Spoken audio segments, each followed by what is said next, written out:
You're good. Okay, good evening. I'd like to call this meeting to order and welcome to this special meeting of council. Does any member of council wish to disclose any pecuniary interest in nature thereof? Okay, seeing none. Now we'll move to the public meeting portion of the agenda. Public meeting this evening being held under the Planning Act and involves zoning bylaw amendment application related to the property at 14 Sarah Street, Maitland. Public meeting is a separate item from tonight's regular council meeting. Procedure for the public meeting will be as follows. To start, the planner will confirm how notice was given for the zoning amendment application, then outline the proposed amendment and summarize any comments received to date. After hearing from the planner, the meeting will be open to anyone who may have registered a request with the clerk to attend this meeting to address council. I would ask that any persons wish to speak on this matter, please give your full name and street address for the record. Once everyone's wanting to speak has been heard, the public meeting will be closed. Any questions should be directed through myself as chair. I will now ask the planner to advise how the notice was given, to outline the application, and advise any comments received. Lisa? Thank you. So the method of notification for this public meeting being held before council tonight, the notice was advertised in the Brockville Recorder and Times on August 30th. It also appeared in the South Grenville Beacon on September 4th. That notification meets the requirements under the Planning Act of giving 20 days notice prior to this public meeting to provide the public with reasonable notice to make comments on the application. Prescribed agencies under the Planning Act were also circulated notice, as well as township departments. So in addition to this, as per our township's past practices, in addition to meeting the Planning Act minimum notice requirements, we also did circulate to property owners within 400 feet of the property. That was done by mail on August 29th. So just with respect to appeals, it should be noted for the application being heard tonight that only the applicant, the minister, or a specified person or public body as defined in the Planning Act that has an interest in this matter may appeal all or part of the zoning amendment to the Ontario Land Tribunal. If anyone who is entitled to file an appeal under the Planning Act and does not make oral submissions at this public meeting or does not make written submissions to the township before the proposed bylaw is enacted by council, then that person or public body is not entitled to appeal the decision of council before the Ontario Land Tribunal. And also that person or public body may not be added as a party to the hearing before the tribunal unless it's in the opinion of the tribunal that there's reasonable grounds to do so. Further, as noted in the notice of public meeting, if anyone wishes to receive a copy of the decision on the amendment, they should make a written request to the clerk.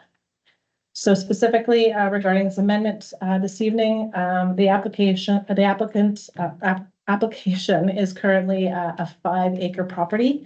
It has about 178 feet of road frontage on Sarah Street. It also has an additional 20 meters, 65.6 feet of road frontage on the built end of East McLean Boulevard. The property currently has a residential dwelling on it. The property is also the subject of filed severance application B6225, which is proposing to sever a 3.24 acre vacant lot with the frontage on East McLean Boulevard. The severed lot is intended for residential use. So the application is to rezone the severed lot from an RV residential village zone to a site-specific RV holding zone to permit the reduced lot frontage of the severed lot at 20 meters, 65.6 feet, where the bylaw requires 100 feet. Also to require a minimum front yard setback of 26 meters from the front yard where it abuts East McLean Boulevard. And it's also to place the lot in a holding zone such that required studies to permit the severance are completed. Those studies such as a hydrological study, archaeology study, and a lot grading and drainage plan. So in addition, the retained lands under B6225 at 14 Sarah Street has a wooden shed on the property. It was determined that that wooden shed doesn't comply with current zoning bylaw requirements. It sits at about 0.29 meters from the west property line. Where the zoning bylaw requires 1.2 meters. So this is proposing to do a site-specific RV zone to recognize that location of that shed with its deficient side yard setback. The lands are designated settlement area in our official plan. So comments received to date on the application. I did receive an email from our chief building official on August 29th advising of no concerns. I did receive an email from our fire chief on September 2nd, also advising of no issues. I've received an email from Trans Northern Pipelines dated September 2nd, advising of no comments on the application. I did receive an email from CN Rail. These comments are more related to the severance, not so much the zoning amendment. Notwithstanding that they were sent to me as part of the circulation of the public meeting, so I will read those comments, but that they really relate to the development and the creation of the new lot, not the zoning amendment that's before council this evening. So CN has indicated that the property is within 300 meters of our CN rail line. Their objective is to mitigate railway-oriented impacts such as noise, vibration, and safety hazards to ensure quality of life for future developments and that their users are not negatively affected. They've requested some implementation requests, which I will provide to the agent and the property owner.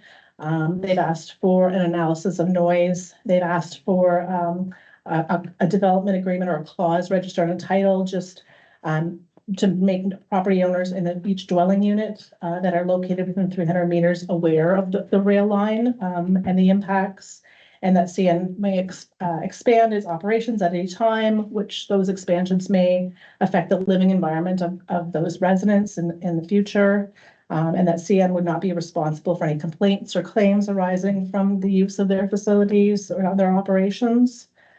They've also asked for a restrictive covenant registered on title to provide notice to the public that noise mitigation measures implemented are not to be tampered with or altered, and that the owner shall have sole responsibility for and maintain those measures to the satisfaction of CN.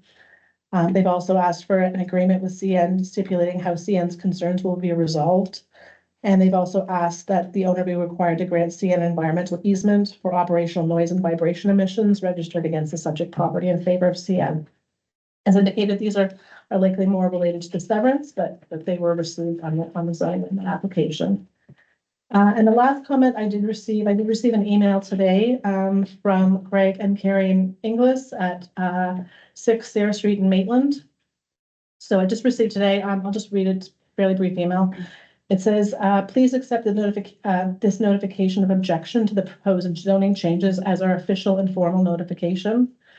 The recent notice pertaining to rezoning of the residential properties at 14 Sayre Street, Maplehurst Manor, and the forested lands immediately west of Merck have indicated to us that development construction on these lands is imminent. The main concern is the inevitable additional traffic and noise, both temporary and permanent.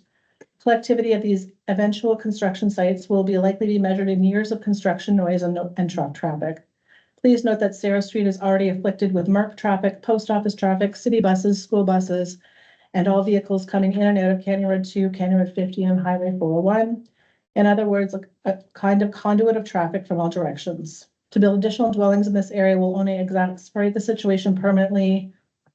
If council sees fit ultimately to proceed against our best judgment and peace, then we may suggest a small road immediately north of St. James Church, connecting Church Street with McLean at Merck. If this is at all possible, the new access to the north end of the village would relieve their street of much of the new traffic, as well as some of the existing traffic of vehicles racing to and from the Highway 401. This is our profound concern, and we trust we are not alone in our concerns about the future quality of life here in Maitland Village and Sayre Street in particular. And those are all the comments that we received today in the application. Okay. We'll now open the floor to any public comments. Or any member of the public that wish to comment?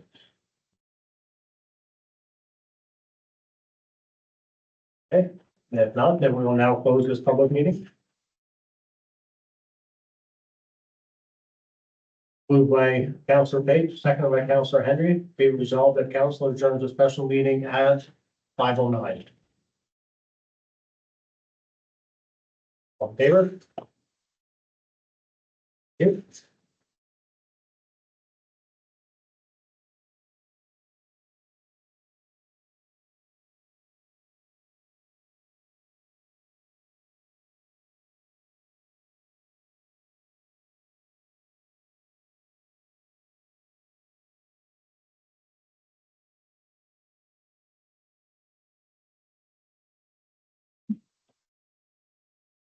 Okay.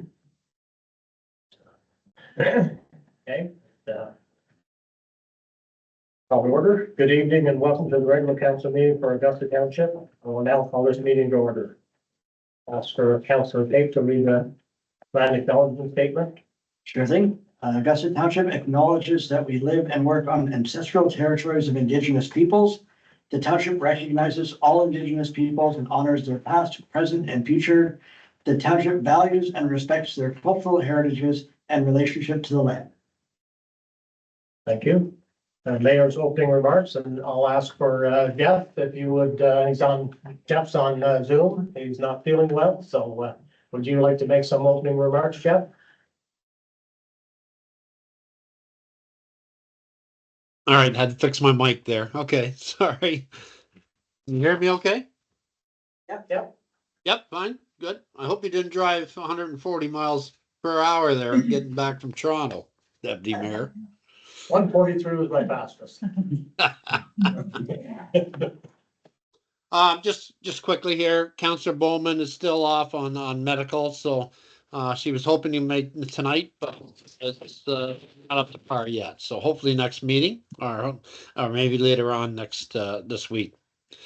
Myself and the deputy mayor attended the Spencerville Fair opening ceremonies, and it was quite nice. So anyway, good crowd there, full house sort of thing. We also attended the Spencerville parade, myself, deputy mayor, and Councillor Pape. Good crowds. So I think the whole fair was a success. Between the RCMP ride and the drone light show at night. Let's see. We attended the 35th Grenville Futures breakfast. That was last Friday. Councillor Pate, the deputy mayor, myself, our clerk, and our CAO. I think we're all there in support. So that went very well. Thank you. And the last thing I have, it's National Legion Week. So support your legions, and thank you very much. Okay. Thank you, Mayor. The fourth item is the approval of the agenda. Have be it moved by Councillor Henry, second by Councillor Pate. Be resolved that council agenda for Monday, September 22nd be adopted. Are there any additions to the agenda? Okay, all in favor? Carried.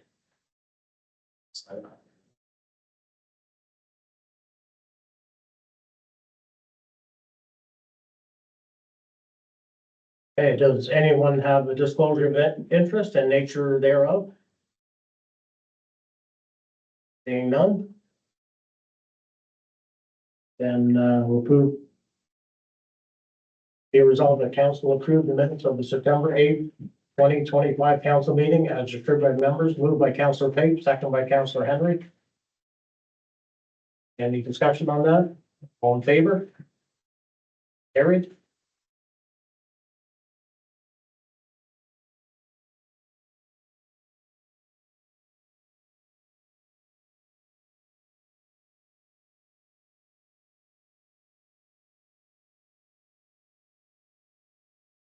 I'll be real. Okay. Oh, is there any business arising from the minutes? I see none. Okay, then we're move on to delegations and presentations. And first off, we have the South Grenville Food Bank, Bonnie Pigeon. All right, I'm gonna try the podium. Welcome, thank you so much, everybody. I'm gonna take off my glasses to see that's how old I am. The month of September is Hunger Action Month, and thank you for having me here tonight. We serve the county of South Grenville, which includes the town of Prescott, township of Eversburg Cardinal, and the township of Augusta. We have 3 locations, physical locations, Prescott, Cardinal, and Spencerville. We had a 4th location in Maitland, but clients still had transportation barriers to be able to access a food bank. We are looking at creating a new program to get a transit van, mobile food bank truck. We have a large area to serve and we need to ensure that everyone has access to food. I know that I was here with Shannon and Lindsay for about an hour and a half, so I apologize for that, so I promise I'll only be 10 minutes tonight. But we really do feel that we need to move into having a truck where we can go and we can get to the people, because some of the people just can't get to us. Currently, we deliver to shut-ins and people with disabilities that cannot access the food bank. We serve over 30 households each month, which that number will increase in the winter months. People needing to turn to food banks are hitting record highs. In South Grenville, we are no different. Did you know that 2 million people access Canada food banks every month across Canada? It's astonishing. Here in Leeds and Grenville and Lanark, 1 in 7 households are food insecure. And here's some fun stats, because it's always boring, right? So when we talked about registered households, we mean they're recorded once. In 2022, we had 420 registered households. In 2023, we had 491. In January of 2024, we had 562. You can see the steady increase. The average household visits are anywhere from 12 to 13 times in the year per household. We give you a little bit of stats from this year, January to July, we are already at 481 households registered. So we're here tonight to talk about the current condition that food banks across Canada, across Leeds Grenville, across South Grenville are going to. And I am so honored to talk to you tonight because you are my champions. You guys already support us. You already know what's going on. You're at our events, you support us, and you have us come talk. But we would like to take this a little further. We'd like to go and we have a food declaration that's in your package. And that food declaration, we are bringing to United Counties on October 8th. So we want to make sure each council knew that we were doing this. I also have a meeting with Edwardsburg Cardinal, and I have a meeting with Stephen and Michael Barrett and Steve Clark, because we would like change to happen. If change doesn't happen, I'm not sure what's going to happen to our communities. We're stretched in financial resources, we're stretched in human resources, and our community is breaking down. So it's time for governments and provincial and federal to take a look at this, at least put this some action plan about how are we going to have affordable housing? Why do we have a high population of homeless? What are the things we can do? So I'm very proud to come to this level, because I know that when I talk to the people around this table, they get it. You guys work with me, but I wanted to make sure you're aware about the declaration, and that will be supported in that meeting October 8th. New households between January 2022 and 2025, Cardinal's 108, Prescott's 298 new households, and Spencerville's 14.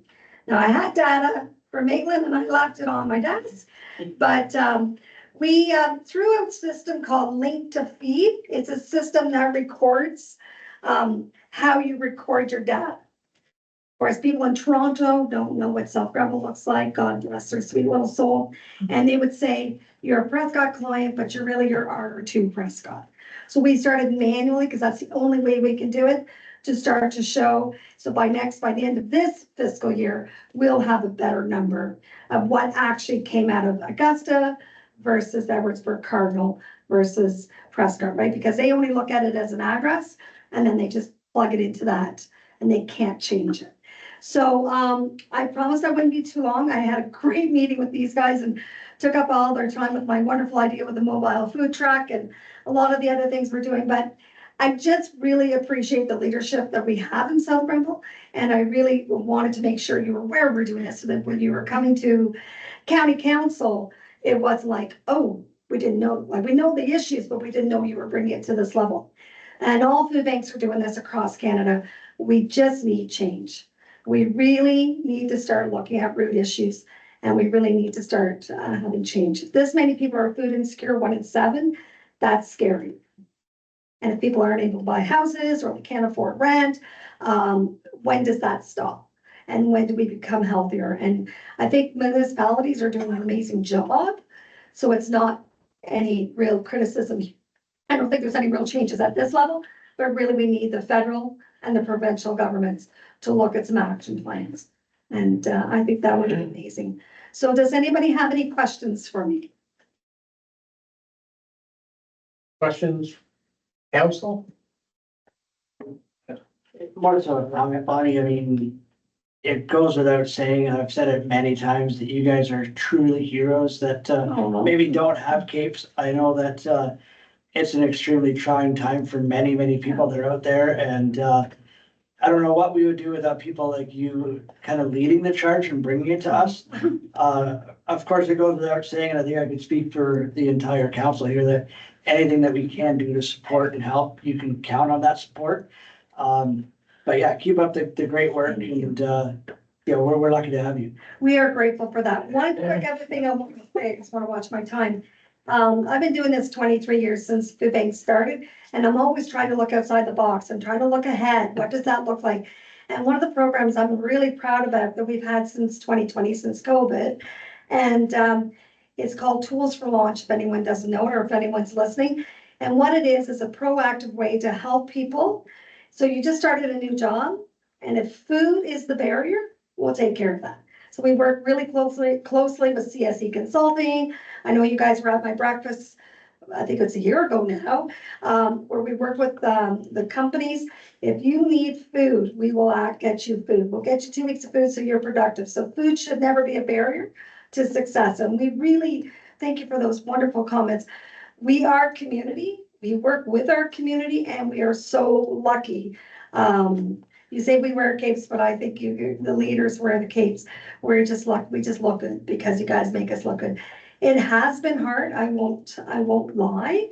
The last year has been trying. Food banks are being stretched to the extreme with everything, because when prices go up, we're paying more too. But we're here because we want to be here, and we're proud to be here. And that mobile truck's gonna get us to the next level. Thank you so much, and I really do appreciate it. See you Friday night for our big casino.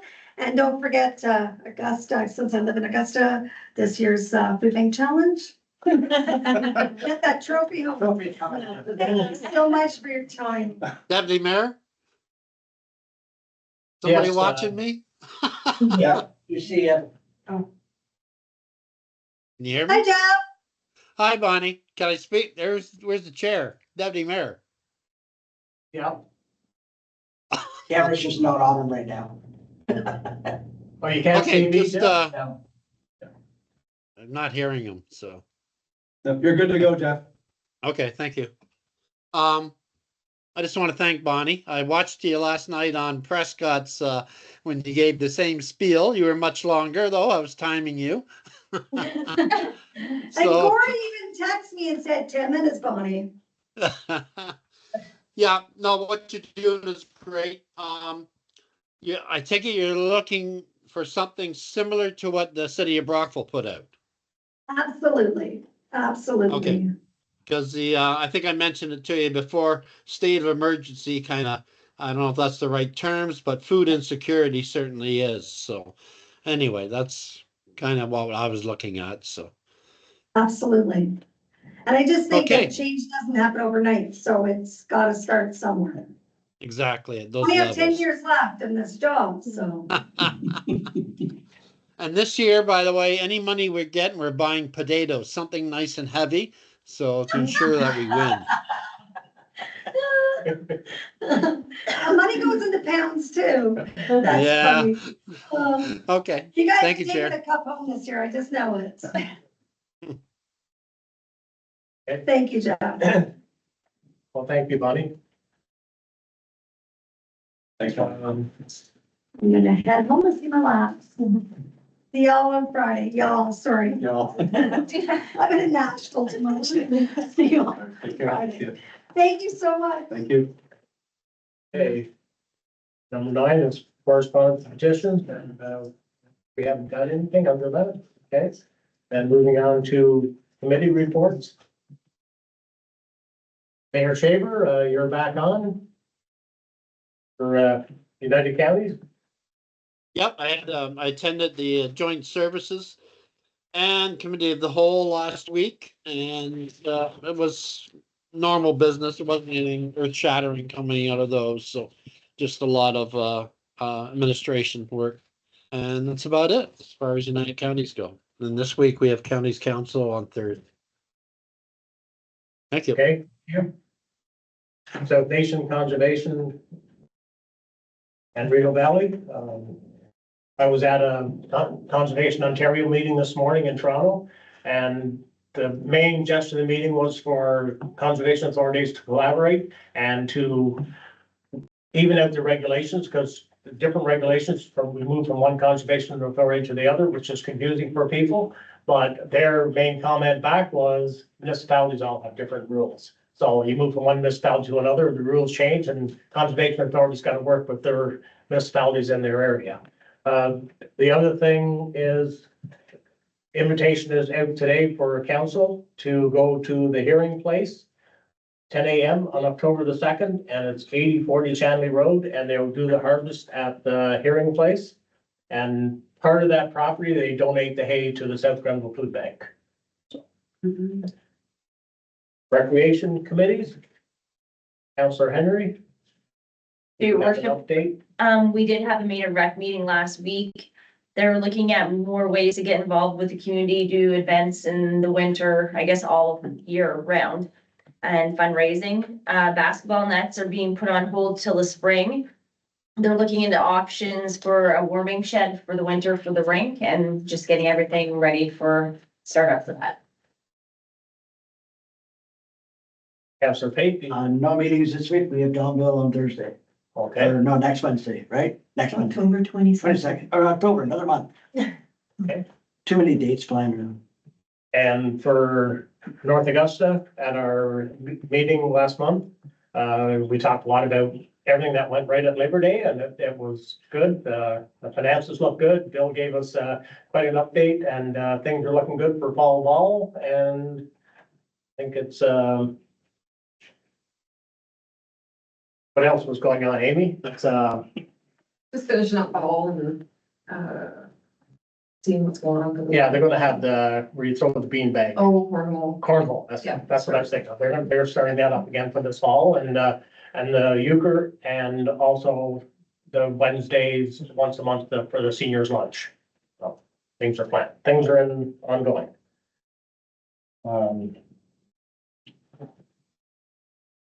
Library board.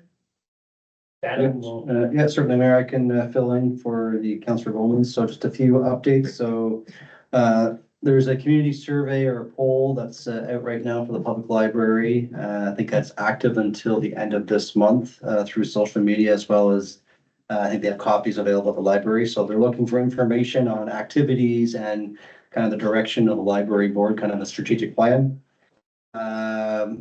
They're also looking for a new chair. The current chair has stepped down, so hopefully at the next meeting, they'll have more members there that they can discuss the new chair, as well as based on the last meeting, there is some members that are looking at stepping down probably the end of this year. So we'll be actively looking for hiring some new board members early next year. So that's everything. Okay. Economic Development Tourism Advisory Committee. Your worship, so, no meeting, we've got a meeting next week, but, planning still continues, still looking for nominations for the time being for the, awards. Right now, they're scheduled November the 7th at the Merc. So the nominations are open until the 3rd of October. Information's on the website. And yeah, we have a meeting next week, so, we're planning for the awards. Okay, thank you. And something on the planning committee, so we'll move to staff reports.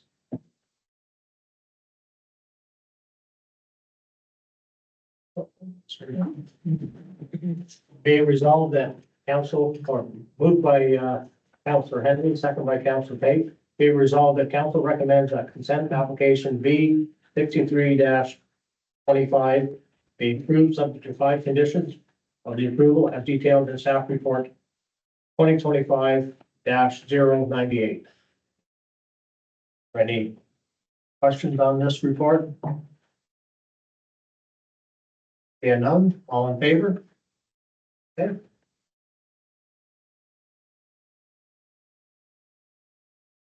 it resolved, moved by Councillor Pate, second by Councillor Henry. Be it resolved that council recommends that consent application B 66-25 be approved, subject to 4 conditions and of approval and detailed in staff report 2025-099. Any questions on this application? All right, all in favor? Carried. Next, be it moved by Councillor Henry, second by Councillor Pate, be it resolved that council recommends a consent application B 67-25 and B 68-25 be approved to subject 6 conditions of approval as detailed in the staff report 2025-100. Is there any question on these two? None, all in favor? Carried. Moved by Councillor Pate, second by Councillor Henry, be it resolved that council accepts staff report 2025-0 or -101 to approve the 2024 financial statements as presented by NMP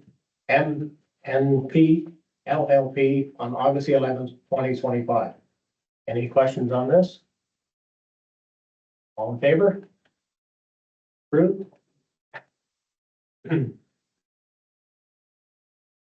Moved by Councillor Henry, second by Councillor Pate, be it resolved that council accept staff report 2025-0-102 and provide staff direction on budget goals and priorities for 2026. Any comment on this report? Through your mayor, so, or deputy mayor, wanted to at least, get some feedback from council tonight on, as we know, 2026 is fast approaching, and from a staff perspective, we're gonna be, over the next few months, starting to get into the budget mode. We'll be looking at having probably a strategic planning session in early November, as we have done in the past, to start talking about, budgets, what we're looking at as far as, capital, some of the barriers and challenges that we'll be experiencing next year, but certainly wanted to get council's thoughts on 2 things. A target that council would have that they want us to achieve for next year, whether it's, 3%, 4%, or whatever percent you wish. We know it's not realistic to come in with a 12% increase like we did in 2025, and certainly recognize that, but certainly wanted to at least get your thoughts on targets, as well as if there's some key projects or initiatives that you would like to see in the budget as well too for next year. So we're just looking at picking your brain and looking at seeing what type of targets you want us to achieve so that we can begin our budget process. Yes, Councillor Henry. Through your worship, I think that we have to have some sort of increase. People are gonna expect that. 12% is a bit much, as you all know. We took some heat for that. So I'd be comfortable, I don't know, what's the normal rate, like 4 or 5, I don't know. Or lower if we could. But I feel like there's a lot of areas that have been neglected, say Public Works is probably taking a big slack in that area with roads and stuff and these things being taken away, so I don't know, I'd push more for maybe some more roads to get done. Councillor Pate. Your worship, so, I mean, my standpoint has always been as low as possible, but we have to be realistic as well. I don't want to sacrifice quality just because we want to bring the tax rate down. I mean, nothing's cheap anymore these days. I need tires for my vehicle and I almost hit the floor when I looked at the price tag. So I can only imagine what our fire department and public works and stuff are going through, but also to echo what Tanya said, I think public works has taken a massive hit. They've sacrificed a lot over the last couple of years. Our roads show it. Even work that we've done this year, I found that we took the cheap route and they're already starting to show, and it was not a very popular plan. We got a lot of feedback on some of the roads that were done this year that were paved roads that we then turned to the chip and tar. Some of them have held up okay, others not so much. So that's not, to me, a wise spending of taxpayer dollars to spend money only to have to go in and fix something again next year or the year later. I'd rather spend the money once and do it right. And that's always been my standpoint. But again, I mean, we want to make sure that we're spending wisely and on projects that are necessary. And then maybe holding off on some of the, the nicer wanna have projects for down the road when some of the more critical projects are done. So Public Works is definitely, high up on the list. We have to make sure the fire department has what they need. These are critical services that the township needs to operate on a day-to-day basis. So I think those are areas that we shouldn't cut too much back on. So that's just my thoughts. Mayor Shaver? You have some thoughts on this? Just two things. One is, promise nothing.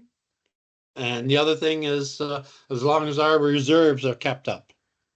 And that's where I'm gonna be set, so. Thank you. And, for myself, I know nobody remembers what our first budget was. Nobody remembers. Everybody knows 7% 2 years ago, because the highest Augusta ever had, then 12. I think we need maybe another little bit of an unrealistic budget, but low. Yeah, Because people are gonna say, well, it's 19% over 2 years, but if we had 2 or 3% budget, well, then you average out over 3, it's not nearly as bad. yeah, And we do have the extra money coming in because of the 12% budget.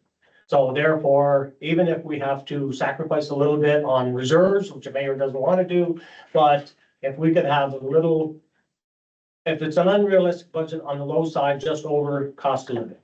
The cost of living last month was 1.9, so that's kind of helps a bit too. Interest rates have come down, that helps a little bit. So we're working on it with our finance committee to try and keep it as low as we can.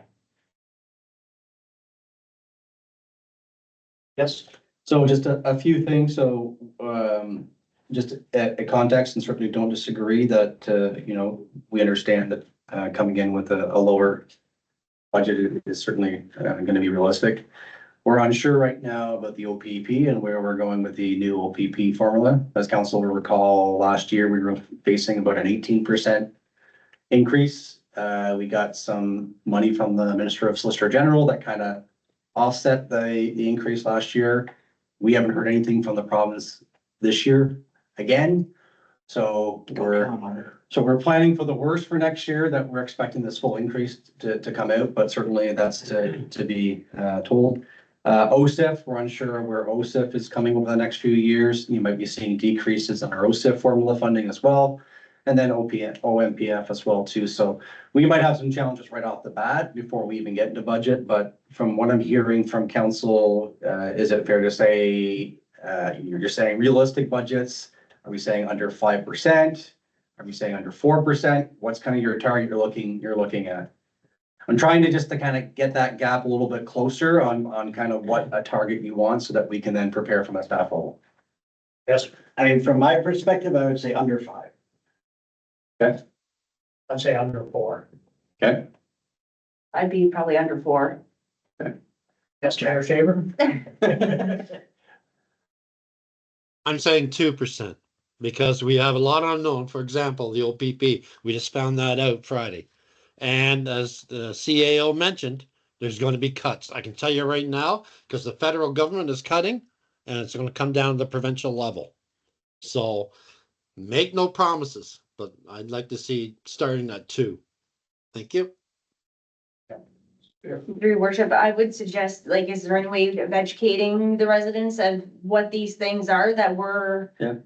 having to deal with, and they're coming up, so they're gonna know, like, yep, absolutely. this is what we're dealing with before we even think about what we're gonna be able to do. No, certainly through the deputy mayor, absolutely we can.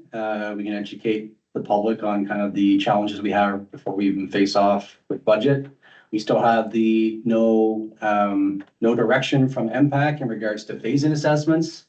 It's another year of having no growth in assessments. So certainly we're challenged on that. So from what I'm hearing, I'll take back to our senior management that, we're looking anywhere between kind of 2 and 4% as our range, and we'll certainly see if we can bring in a budget within that target for council.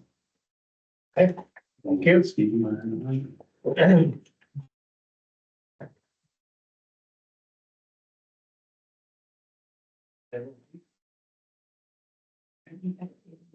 Okay, yeah, okay, well, I'll read it over again. Moved by Councillor Henry, second by Councillor Pate, be it resolved that Council accepts staff report 2025-102 and provide staff direction on budget goals and priorities for 26.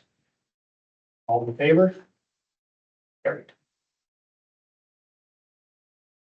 Okay.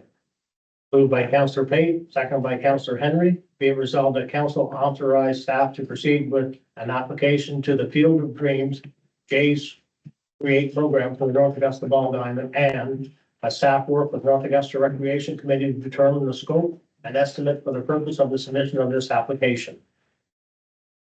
Any questions on this? Yes.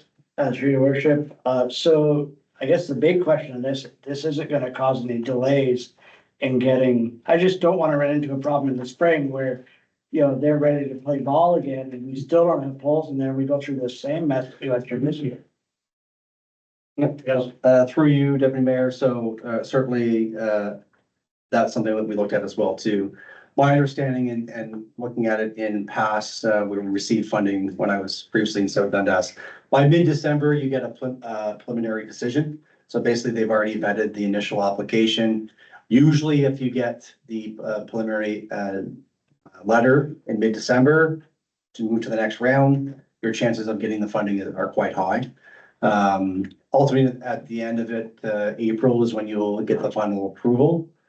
So we'll still give us time to kind of move towards it, but we'll have a better idea by December whether we need to pivot back to the original plan or continue on with the Blue Jays grant. I think for us, it's looking at this grant allows us to do everything we need to do there rather than just worrying about the outfield. Right. I was actually talking with the city of Rockville today. They've just done an RFQ on new lights for three fields in Brockville. One's a soccer field and two are baseball fields. So we've got some lighting specs now that meet that type of quality that have the LED. So I think we have all the information we need to apply for this grant. So I think it makes sense to get in, get out, do everything you need to do at one place and then move on to the next item. So what day do we all coming in wearing Blue Jays hats? I mean, they just clinched the playoffs, so go Blue Jays. We have to cheer for them now, just have pennants. That's exactly right. Yeah. So what we'd like to do is if council approves this tonight, is certainly work with the recreation group. And I did reach out to Amy today is to see if there's an opportunity to see what else needs to be done there so that we can kind of put a whole package together for the grant application, because there is some other work I believe that needs to be done out there. So we've got the pricing for the poles, we've got the pricing for the lights. So it's just a matter of putting some other pieces together. So. Very good, thank you. Yes, Councillor Henry? And this would be communicated to the rec committee so they know what's going on, just to make sure everybody's on the same page.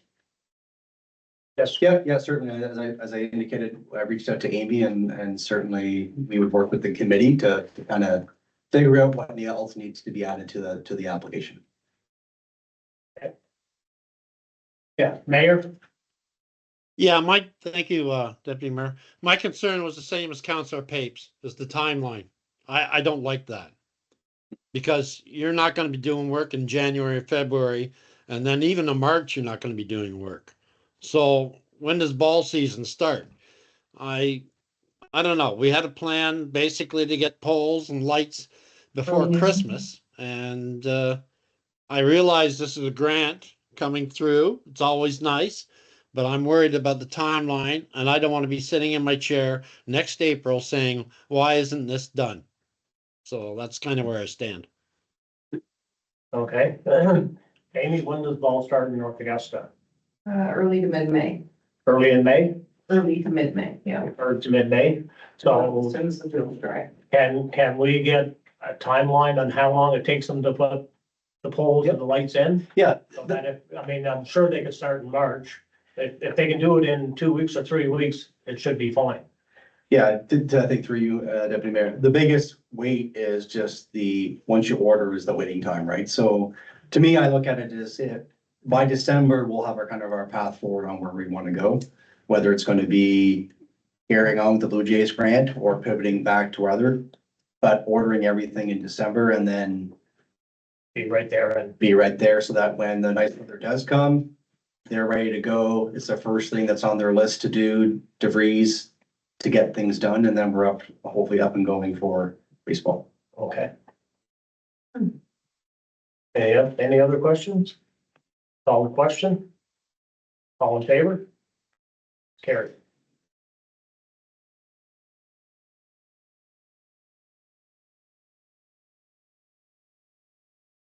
Oh. Oh, and there are no notices of motion this evening? But then, okay. And then moved by Councillor Henry, second by Councillor Pate, be resolved that bylaw number 3798-2025, being a bylaw to adopt the 2025 operating and capital budget for the Corporation Township of Augusta, be read the first time, the second time, or third time, and be enacted as read. Any questions on this? All in favor? Oh, yes. Just to give a little bit of context of why we're passing this in September rather than in March. Just going back and look at the bylaws, this was an oversight, and we're just looking to pass it just to have as part of the housekeeping for the bylaws. That's the question. All in favor? Carried. Be resolved that bylaw number 3799-2025, being a bylaw to authorize an alternative voting method for the 2026 municipal and school board election, be read the first time, the second time, or third time, and be enacted as read. Are there any questions on this? Seeing none, all in favor? Carried. Be resolved that bylaw number 38-2025, being a bylaw to authorize the sale of 28 acres of land being part of PIN 68164-0147, Augusta Prescott, by the Corporation of the Township of Augusta to Juliana Holdings Incorporated, be read the first time, the second time, the third time, be enacted as read. Any questions on this? Any comments you want to make, CAO? Just certainly, the planner and myself have been working with these developers for the last little while. So we have a tentative APS right now for the 27.2 acres that we bought last year. There is some due diligence that needs to be done. We're still waiting on the county's growth management study to be done, as well as the comprehensive OP review. So the due diligence phase doesn't expire till June of next year. So we'll be working with them and the counties to ensure that we can get this high density urban development. I think the key is to this, and as council's aware, is we are looking at putting in services from Prescott to service all this. So we're hoping this is the start of more housing developments to come in Augusta. So. Okay, and I forgot to say it was moved by Councillor Henry and seconded by Councillor Fate. All in favor? Carried. Moved by Councillor. Oh. Okay, is there any questions on the agenda for the public? Yes, Lori? I just have a question. When you're talking about getting the things out about the budget, would council consider having those town meetings like they had a few times?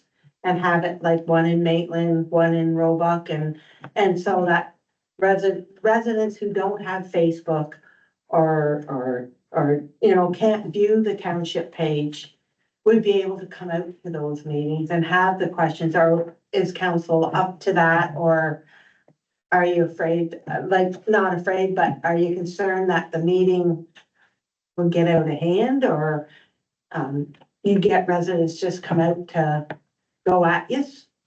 I don't know if it's a way of getting that information out there so that it doesn't become like a rumor mill, or like, the facts get stretched and not the proper facts. If they heard it firsthand. Okay, I think that's something for council to consider, and we can discuss it. And Okay, no, I just thought, I think it's a good idea, but like you say, it's got to be handled the right way. yeah. Okay. Okay.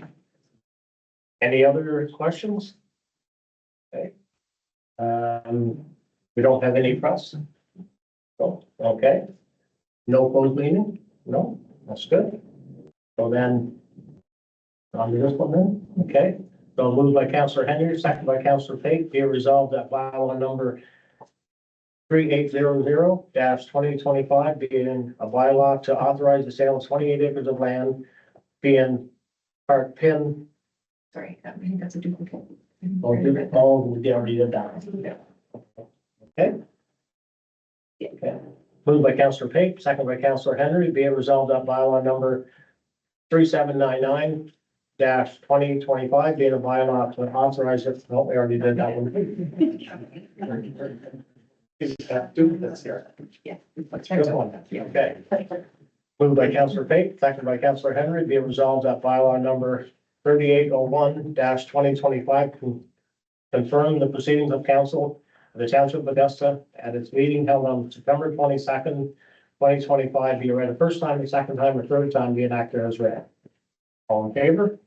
It's carried. Moved by Counselor Henry, second by Counselor Tate, be it resolved that this council is now adjourned at 5:51 until October 14th, 2025 at 5 p.m. on the call of the mayor, subject to need. All in favor? It's carried. Thank you. See, Counselor Henry, you No matter, Jeff. I would have done. Yeah, feeling better, Jeff. 5:45. Okay, thank you.